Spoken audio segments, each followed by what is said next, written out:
Hey y'all, welcome to Penny For Your Thoughtz, where we talk real life, real growth, and real healing. And at the end, I'll give you my 2 cents. Let me ask you something. Have you ever stood at the edge of a pool, your feet right there on the ledge, your body leaning forward, your heart's racing? You want to jump, but instead, you do that little half bounce. You bend your knees and you psych yourself up. You say, okay, I'm 3. 1, 2. And somehow you're still standing there. That's what fear of failure feels like. A lot of people think fear looks like panic, like screaming, like obvious anxiety. But fear of failure is quieter than that. It disguises itself as I'm just waiting for the right time. I just need to get a few more things together. I'm not ready yet. It's not perfect. No, you're not waiting. You're avoiding the jump. Perfectionism is fear wearing a nice outfit. It sounds responsible. It sounds wise. It sounds mature. But it's crippling. Because perfectionism says if it can't be done flawlessly, don't do it at all.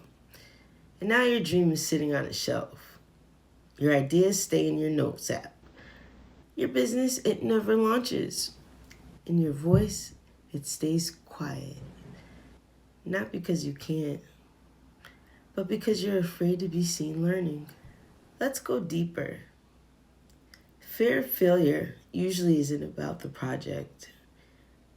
It's about the identity. You're not afraid the plan won't work.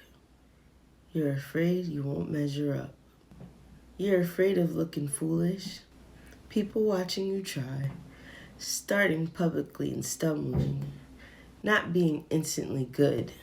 Someone saying, see, I knew they couldn't do it. But preparation without action becomes procrastination in the soup.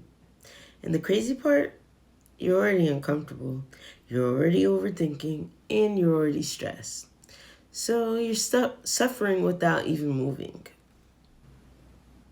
Let's go back to that pool. The water is cold, and you know it. Your brain is screaming, this is going to be uncomfortable. But here's what always happens. The second you finally jump, it's shocking for only 2 seconds. Then your body adjusts. And fear exaggerates the first 2 seconds. It makes you think it's forever. But staying on the edge, that discomfort lasts way longer. Standing there debating, replaying scenarios, imagining worst cases, or watching other people swim. That's emotional torture. The jump is quick. The delay is what drains you. Here's where God comes in. Fear of failure assumes the outcome is only on your shoulders. Faith says, I'm responsible for obedience, not the outcome. You think you're being wise by waiting. Sometimes you're actually being disobedient. Because God may not be asking for perfect. He's asking for movement. He can't guide a parked car. You keep asking God to show you step 10, and He's waiting for you to take step 1. Faith isn't certainty. Faith is movement without full clarity. Let's flip the coin for a second. Head says, what if I fail?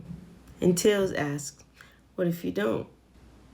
What if the thing you're scared of is the doorway? What if the discomfort is the training? And what if the embarrassment you fear is actually growth in disguise? Failure isn't the opposite of success. Quitting is. Failure is feedback. Failure is data. Failure is redirection.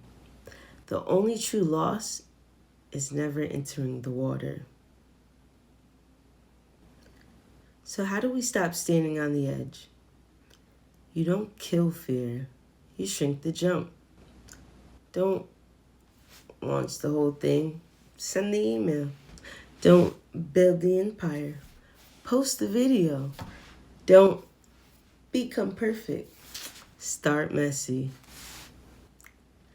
Action builds confidence, thinking builds anxiety. You don't become ready, you become brave mid-jump. Some of you have been standing at the edge for years, talking, planning, dreaming, and visualizing, but not leaping. And the water hasn't gotten any warmer. You've just gotten more tired of standing there. Today might not be the day you feel fearless, but it can be the day you move anyway. Because courage isn't the absence of fear. It's deciding your purpose matters more. That's my 2 cents.